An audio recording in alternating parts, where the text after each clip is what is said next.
Dal TG Sicilia adesso il calcio, il Palermo strapazza il Bari al San Nicola 3-0 e 3 punti pesanti per la compagine rosanero, temporaneamente terza, a segno nell'anticipo di ieri sera Leduaron, Poyampalo e Ranocchia. Marco Gullà.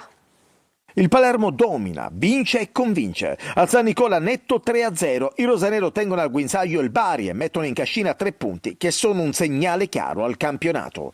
Ieri sera nell'anticipo la formazione di Inzaghi non ha mai sofferto. Dopo un primo tempo tenuto sotto controllo, nella ripresa Leduaron ha dato il via alle danze, poi raddoppio di Poyampalo e rigore finale di Ranocchia. Un 3-0 che mette pressione alle prime della classe. Il Palermo c'è e vuole giocarsi fino in fondo le chance di promozione diretta.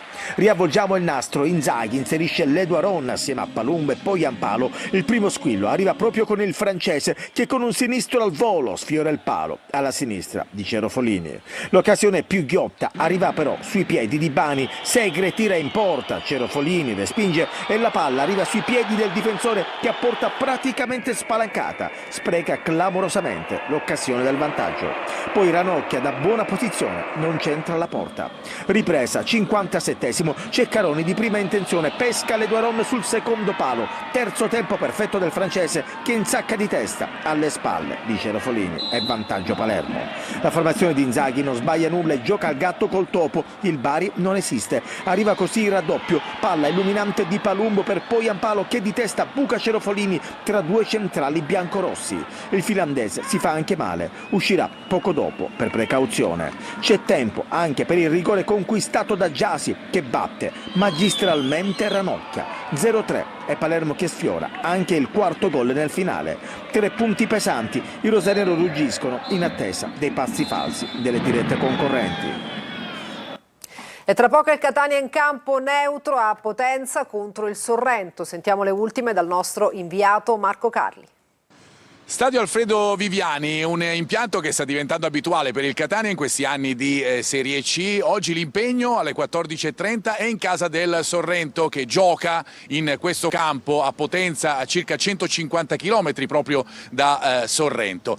La squadra campana arriva a questo incontro dopo 2 sconfitte pesanti consecutive, ma ha vinto qui al 10 di gennaio l'unica partita casalinga della sua stagione con il Foggia. Il Catania, lo sappiamo, arriva invece da 3 vittorie consecutive, vorrebbe centrare il poker proprio qui a Potenza contro appunto la squadra sorrentina. Ci saranno tanti tifosi del Catania a seguire la squadra, un po' come è stato a Monopoli, quello che Toscano vuole, il ritorno dei tifosi a seguire la squadra anche in trasferta, e un po' qui sarà come giocare in casa. Per tutte le ultime notizie, comprese le formazioni, vi aspettiamo su Telecolor fra pochissimo a partire dalle 14 con diretta stadio.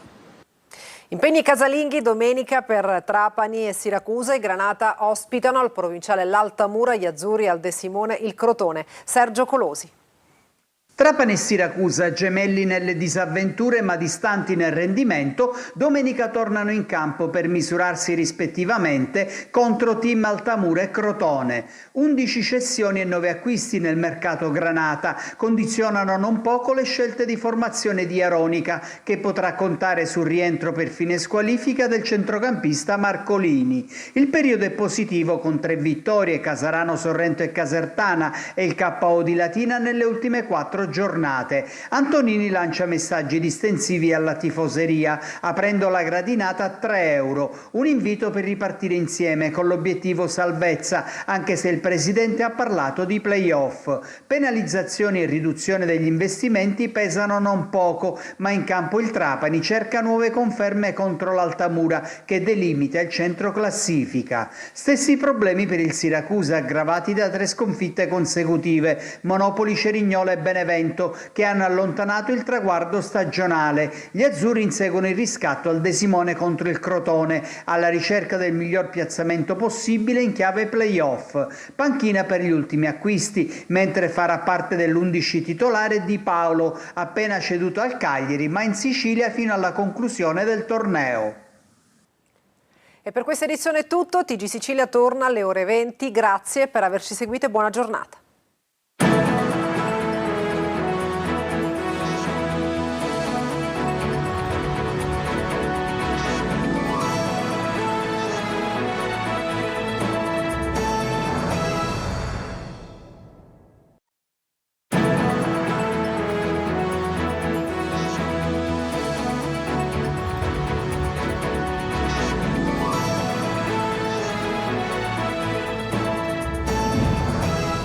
Buonasera, benvenuti a questa edizione del telegiornale. Vediamo insieme i principali titoli.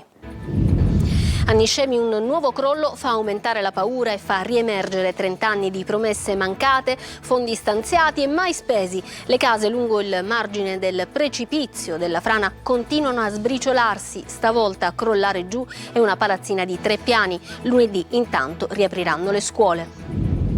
Il ministro Musumeci istituisce una commissione ministeriale di 5 esperti guidata dal rettore di Catania, Enrico Foti. Un mese per studiare cause e soluzioni. Parallelamente, la procura di Gela apre un'inchiesta per disastro colposo su 29 anni di ordinanze e milioni di euro senza effetti concreti. E sulle cause della frana si affacciano nuove ipotesi, come la presenza di sacche di gas metano, che però non convince alcuni tecnici. Anno giudiziario 2026, a Catania relazione di quasi 200 pagine con passi importanti sul fronte dell'edilizia e dei processi civili, anche se continuano i problemi legati alla carenza d'organico. A Palermo sotto la lente la violenza e la mafia, a Caltanissetta i dati confermano la presenza di Cosa Nostra sul territorio. Vendevano abbigliamento, accessori e articoli di profumeria contraffatti in diretta a Facebook. Sorprese dalla Guardia di Finanza di Ragusa proprio mentre c'era la loro diretta. 2 sorelle di Pozzallo, sequestrati 600 prodotti. Il mese di gennaio si chiude all'insegna del maltempo. La Protezione Civile regionale ha diramato allerta meteo gialla per tutta la Sicilia per la giornata di oggi, con condizioni instabili che si protrarranno anche domani. Il calcio, il Catania delude ancora in trasferta, rossazzurri sconfitti dal Sorrento in rimonta, per Toscano commessi errori grossolani.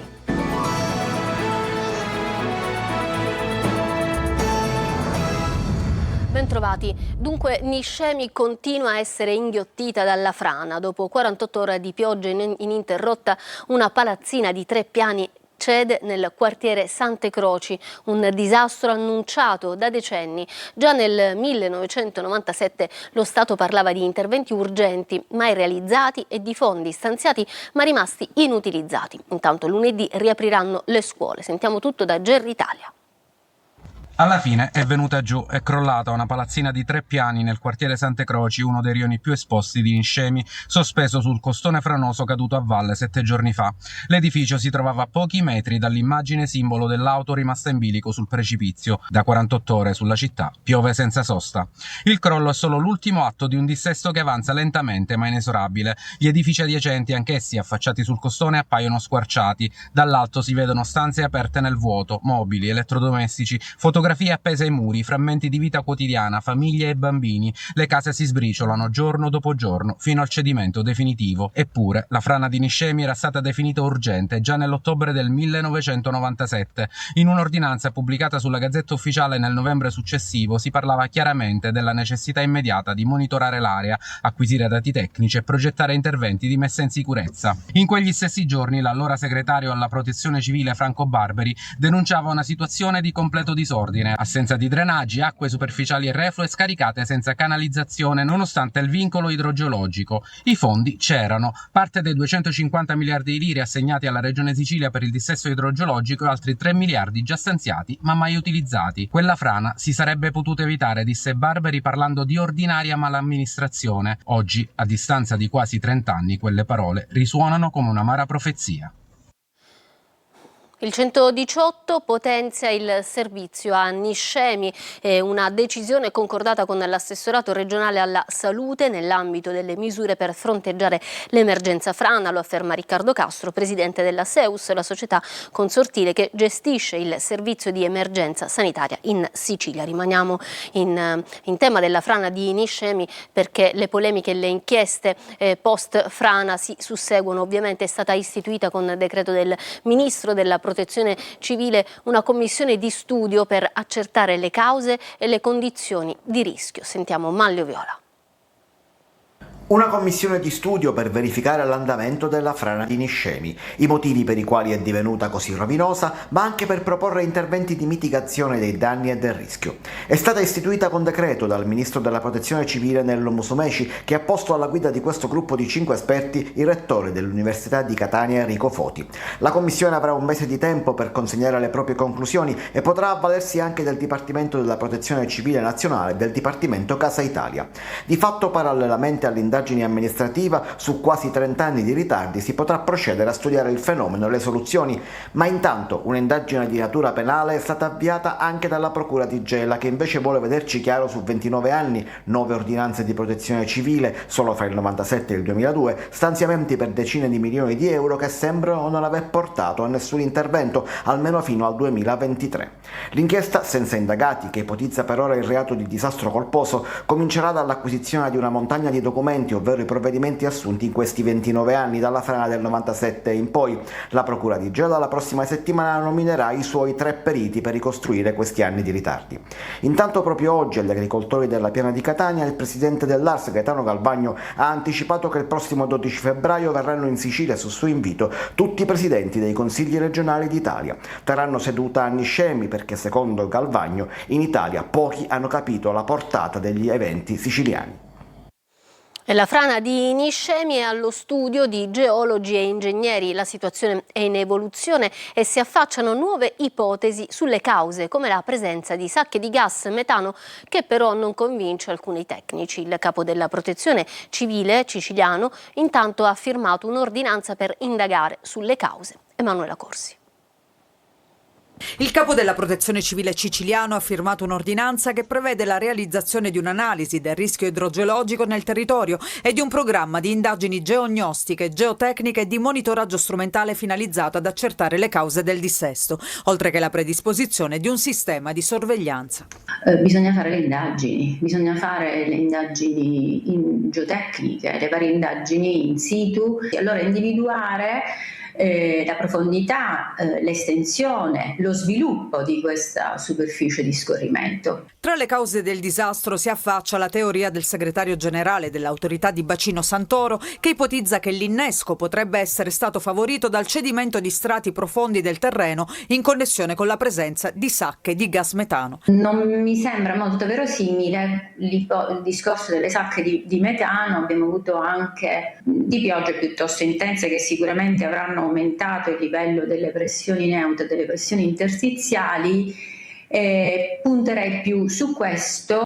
Diversi gli interventi al vaglio degli esperti, tra questi una rete di pozzi drenanti. Abbassare queste spinte, le spinte dell'acqua, potrebbe essere un intervento. Sentivo parlare di chiodature, l'estensione è notevole, anche il costo potrebbe essere notevole. Un'altra cosa che si potrebbe fare è alleggerire a monte e caricare a valle. In ogni caso, sostengono gli esperti, è fondamentale prima conoscere la causa dello scivolamento. Paura all'alba al pronto soccorso dell'ospedale Cervello di Palermo. A causa, sembra, di una perdita dalle tubature idriche della struttura è crollata una porzione del controsoffitto nell'area di emergenza del nosocomio. Sentiamo Maglio Viola.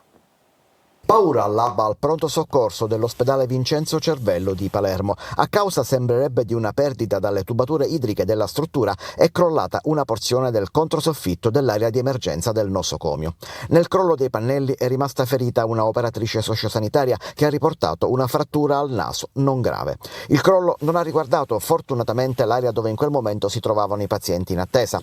Per precauzione le 34 persone ricoverate sono state però trasferite nei reparti che avevano posti letto disponibili all'interno dell'ospedale.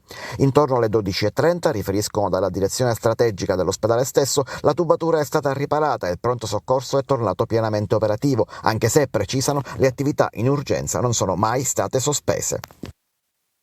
L'inaugurazione dell'anno giudiziario, partiamo da Catania, dove l'anno giudiziario è un momento di riflessione e confronto, passi in avanti nella gestione dei processi civili, nella digitalizzazione degli atti e sul fronte dell'edilizia. Tonino De Mano. I vuoti di organico che affliggono la magistratura, con inevitabili conseguenze sull'organizzazione degli uffici e sull'andamento della giurisdizione. La devianza giovanile da Guinness dei primati, ma anche passi significativi sul fronte dell'edilizia giudiziaria. La cerimonia per l'apertura dell'anno giudiziario 2026 a Catania è un momento significativo e di confronto, racchiuso in quasi 200 pagine di relazione. Nel distretto etneo il bilancio è positivo, nel penale si è migliorato nei tempi e nell'entità delle pendenze ed ora bisogna lavorare per raggiungere i risultati del civile, come spiega il presidente facente funzione della Corte d'Appello Giovanni Di Pietro. Soprattutto il settore civile ha guadagnato molto dalla presenza anche degli addetti all'ufficio del processo che si sono inseriti e danno un grosso contributo sia all'attività amministrativa che a quella giudiziaria e hanno assicurato un ricambio generazionale nell'amministrazione che non operava più da almeno 25 anni. Oltre ai lavori in fase avanzata, alla cittadella di Viale Africa, passi in avanti si registrano sul fronte dell'edilizia. Il Ministero della Giustizia dopo tanti anni ha acquistato un immobile in Sicilia, a Catania, l'ex Educandato, che sarà destinato a sede degli uffici giudiziari minorili. Per Catania c'è anche il primato nell'innovazione tecnologica, nella digitalizzazione degli atti in tutti gli uffici giudiziari. L'anno giudiziario di Palermo adesso, dalla violenza che aumenta in città che indossa giacca e cravatta, quella di Cosa Nostra invece per controllare appalti e infiltrazioni nel circuito delle energie rinnovabili. Sono alcuni dei passaggi della relazione del presidente Matteo Frasca di cui ci parla Marco Gullà. Cresce notevolmente la violenza giovanile, la movida diventa sempre più violenta e poi allarme e droga. Sono alcuni passi della relazione del presidente della Corte d'Appello di Palermo Matteo Frasca, che questa mattina ha aperto l'anno giudiziario nel capoluogo siciliano. Oltre alle misure repressive e di recupero sociale si pone la sfida più impegnativa: sottrarre tanti ragazzi alla sfera di reclutamento mafioso. Significativo il passaggio di Frasca su Cosa Nostra. Nonostante gli straordinari successi conseguiti nell'azione di contrasto alla criminalità mafiosa, Cosa Nostra non è stata ancora sconfitta e continua a esercitare il suo diffuso e penetrante controllo sulle attività economiche, imprenditoriali e sociali del territorio. Cosa Nostra, inoltre, prova le infiltrazioni in appalti, grande distribuzione, energie rinnovabili e narcotraffico. L'intervento di Frasca, duramente critico nei confronti della riforma sulla separazione delle carriere in magistratura, è stato infine accolto da un lunghissimo applauso. L'attenzione dello Stato sui territori più fragili e una fotografia preoccupante della criminalità nel cuore della Sicilia. A Caltanissetta l'inaugurazione dell'anno giudiziario, dalla vicinanza a Niscemi, colpita dalla frana, ai dati che confermano la presenza delle organizzazioni mafiosi. Sentiamo il servizio di Rita Cinardi. A Caltanissetta la cerimonia di inaugurazione dell'anno giudiziario si è aperta con un pensiero ai cittadini di Niscemi colpiti dalla frana che in questi giorni ha costretto centinaia di persone a lasciare le proprie case. La Presidente della Corte d'Appello, Domenica Motta, ha sottolineato come oggi la città niscemese rappresenti una delle priorità per l'Italia, ma dalle relazioni emerge anche un quadro complesso e preoccupante. Il distretto nisteno resta segnato da una perdurante vitalità delle organizzazioni mafiose. Le iscrizioni per associazione a delinquere di stampo mafioso sono state 116, in netto aumento rispetto all'anno precedente, mentre 32 riguardano associazioni finalizzate al traffico di sostanze stupefacenti, dati che secondo la Presidente confermano la capacità delle cosche di rigenerarsi sul territorio. Accanto alla criminalità organizzata, forte preoccupazione anche per i reati di violenza sessuale, spesso ai danni di minori e soggetti fragili, in contesti che avrebbero dovuto garantire protezione e cura. Un impegno straordinario infine richiesto dalle indagini sulle stragi mafiose del 92-93. Il procuratore generale Fabio Danna ha ribadito come il contrasto alla mafia e la ricerca della verità su quei delitti restino una priorità assoluta. Resta alta l'attenzione poi sull'area gelese, dove la criminalità organizzata continua a mostrare una forte propensione alla violenza e una preoccupante disponibilità di armi. A Catania, assalto notturno fallito al bancomat dell'ufficio postale di San Giovanni Galermo. Ignoti nella notte hanno tentato di far saltare il dispositivo elettronico nel tentativo di raggiungere la cassaforte, senza però arrivare all'obiettivo. La deflagrazione non ha causato l'effetto sperato e i malviventi sono così scappati su un'auto che si è trovata parcheggiata in via San Giovanni Battista. Sulla vicenda indaga la polizia, che sta analizzando i filmati dei sistemi di videosorveglianza presenti in zona. Vendevano abbigliamento, accessori e articoli di profumeria contraffatti in diretta Facebook, ma la diretta le ha fregate perché sono state sorprese dalla Guardia di Finanza di Ragusa 2 sorelle di Pozzallo, sequestrati 600 prodotti. Veronica Barbarino.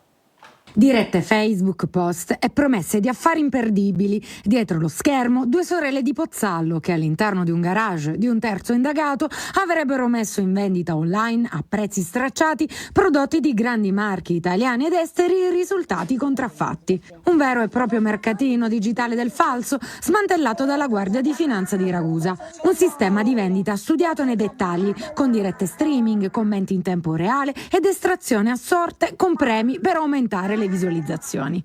Una strategia social che ha attirato l'attenzione dei militari impegnati nel contrasto alla contraffazione. I finanzieri della tenenza di Pozzallo, infatti, sono risaliti all'identità delle due donne e alla base logistica, dove è scattato l'intervento che ha permesso di scoprire un negozio improvvisato con scaffali pieni di scarpe, giubbotti, cinture, pantaloni, portafogli, profumi e cosmetici, tutto contraffatto.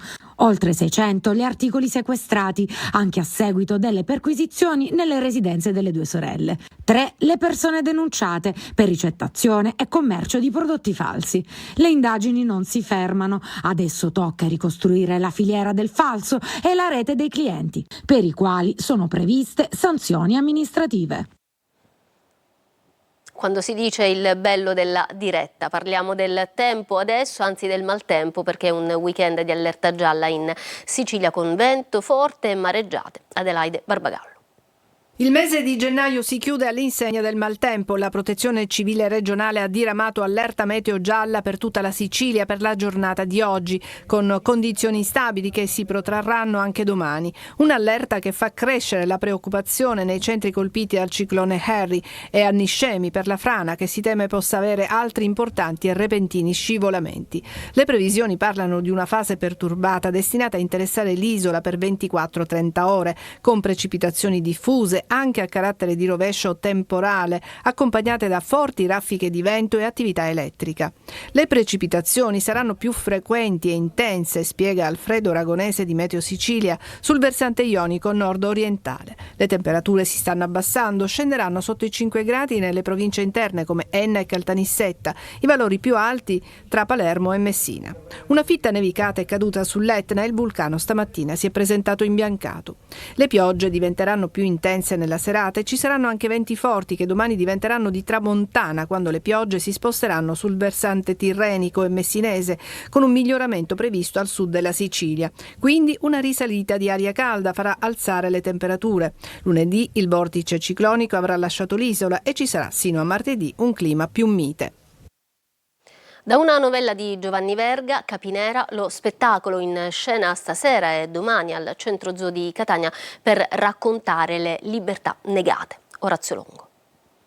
Oltre la fame e la sete. Le gabbie come simbolo delle costrizioni che segnano la vita, riflessione universale sulla libertà negata. Capinera è lo spettacolo presentato da Palco Off al Centro Zoo Culture Contemporanee di Catania. Sul palcoscenico Rosy Bonfiglio a raccontare la storia di Maria, giovane costretta alla monacazione forzata dalla matrigna e dalla debolezza del padre, ambientata nella Catania di fine Ottocento, la Catania di Giovanni Verga, dalla novella da cui è tratta ma riadattata con una regia dal taglio dichiaratamente contemporaneo.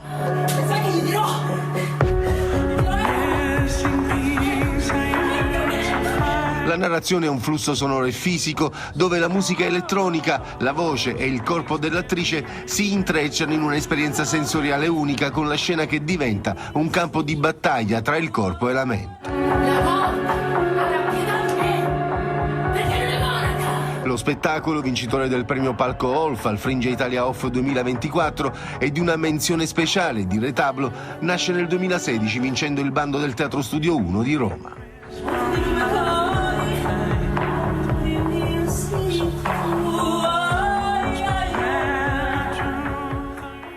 Una pausa adesso, tra poco lo sport.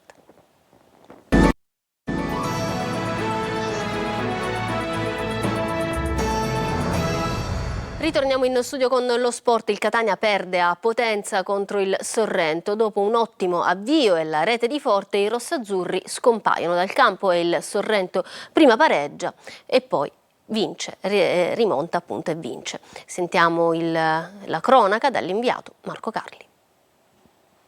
La partita peggiore dopo quella migliore. Nel giro di 6 giorni va in scena il doppio volto del Catania che all'ottima prestazione con il Cosenza fa seguire quella assolutamente negativa di Potenza col Sorrento, riproponendo inoltre la differenza fra la squadra del Massimino e quella che si vede in trasferta, una differenza che era stata coperta dalla vittoria di Monopoli. E pensare che la partita del Viviani era cominciata benissimo, approccio giusto, da capolista, lunetta imperversa sulla sinistra, taglia come il burro la difesa del Sorrento e mette in mezzo, dove un gioco per forte, realizzare il suo 8º gol in campionato. Lo slancio iniziale dura lo spazio di 10 minuti, poi incredibilmente si spegne la luce, complici le scelte iniziali di Toscano su cui incide l'assenza di Casasola per squalifica. Carnielutti da braccetto scelto al posto di Allegretto e Raimo sull'esterno vanno in difficoltà sul fronte destro. Da quella zona parte l'azione del pareggio campano, una sequenza di errori che coinvolge tutti e lascia Sabatani solo al centro dell'area. Facile colpire indisturbato per l'1-1. Il Catania crolla e va sotto, sempre dal fronte sinistro del Sorrento. Esposito fa partire l'azione del vantaggio, la sfera gira a destra con una serie di palloni dentro letti malissimo dalla difesa etnea. Ricci serve Cucurullo, il pallone arriva in mezzo per Crecco che segna il gol del 2-1. I rossazzurri sono sotto e sembrano chiedersi perché, dopo un avvio che aveva in apparenza messo in discesa il match. Invece la salita si fa sempre più impervia, tanto è vero che gli etnei rischiano ancora nel finale di tempo. Nella ripresa entra Di Noia per Corbari e poi difila Gherardi, Donnarumma, Bruzzaniti e Caturano. Il Catania gioca con 2 punte di peso perché Forte resta in campo e con 2 giocatori ai lati come Bruzzaniti ed Ausilio, ma non riesce a produrre una vera occasione. Alla fine il Sorrento a trovare il meritato terzo gol con Ricci, che al 90° va in gol dopo un intervento di Gherardi su tiro di Shaw. Il Catania a quel punto ha 2 occasioni con Forte e Caturano, ma i colpi di testa vanno entrambi fuori. Troppo tardi e troppo poco. Una partita per certi versi inspiegabile. Servirà a trovarle presto le cause, perché sabato c'è il Trapani e il Massimino dove il Catania cambia volto, ma la sconfitta di oggi fa male anche al morale oltre che alla classifica. Sentiamo dunque il tecnico del Catania Toscano nel post partita. Siamo partiti bene, i primi 10 minuti abbiamo fatto la partita che dovevamo fare, dopo abbiamo fatto una partita dove siamo andati in ritardo su tutte le scelte, sia quando non avevamo la palla che quando avevamo la palla. Loro più pronti di noi, abbiamo subito 2 gol evitabilissimi dove ci sono degli errori grossolani che la nostra squadra non ha mai commesso. Ci dispiace perché abbiamo fatto una brutta partita, però bisogna essere positivi, perché ancora ci sono 14 partite, essere fiduciosi, analizzare questa gara come abbiamo fatto nelle altre situazioni e ripartire già da lunedì. Oggi non mi sono divertito affatto. Difficile analizzare da una delle migliori partite del campionato di 7 giorni fa a una delle peggiori del campionato nel giro di 7 giorni. Bisogna rimboccarci le maniche, essere fiduciosi perché ancora ci sono 14 partite e far tesoro di questa partita perché non deve succedere più. Il Palermo strapazza il Bari al San Nicola 3-0 e 3 punti pesanti per la compagine rosanero, temporaneamente terza in classifica. Sentiamo Marco Gullà. Il Palermo domina, vince e convince. Al San Nicola netto 3-0, i rosanero tengono al guinzaglio il Bari e mettono in cascina 3 punti che sono un segnale chiaro al campionato. Ieri sera nell'anticipo la formazione di Inzaghi non ha mai sofferto. Dopo un primo tempo tenuto sotto controllo, nella ripresa Ledo Aron ha dato il via alle danze, poi raddoppio di Poyampalo e rigore finale di Ranocchia. Un 3-0 che mette pressione alle prime della classe. Il Palermo c'è e vuole giocarsi fino in fondo le chance di promozione diretta. Riavvolgiamo il nastro, Inzaghi inserisce Ledo Aron assieme a Palumbo e Poyampalo. Il primo squillo arriva proprio con il francese che con un sinistro al volo sfiora il palo alla sinistra di Cerofolini. L'occasione più ghiotta arriva però sui piedi di Bani, Segre tira in porta, Cerofolini respinge e la palla arriva sui piedi del difensore che a porta praticamente spalancata spreca clamorosamente l'occasione del vantaggio. Poi Ranocchia da buona posizione non c'entra la porta. Ripresa 57esimo, Ceccaroni di prima intenzione pesca Ledo Aron sul secondo palo. Terzo tempo perfetto del francese che insacca di testa alle spalle di Cerofolini e vantaggio Palermo. La formazione di Inzaghi non sbaglia nulla e gioca al gatto col topo. Il Bari non esiste. Arriva così il raddoppio, palla illuminante di Palumbo per Poyampalo che di testa buca Cerofolini tra 2 centrali biancorossi. Il finlandese si fa anche male, uscirà poco dopo per precauzione. C'è tempo anche per il rigore conquistato da Gyasi che batte magistralmente Ranocchia. 0-3 e Palermo che sfiora anche il quarto gol nel finale. 3 punti pesanti, i rosanero ruggiscono in attesa dei passi falsi delle dirette concorrenti. Ancora una breve pausa, torniamo tra poco con le ultime notizie.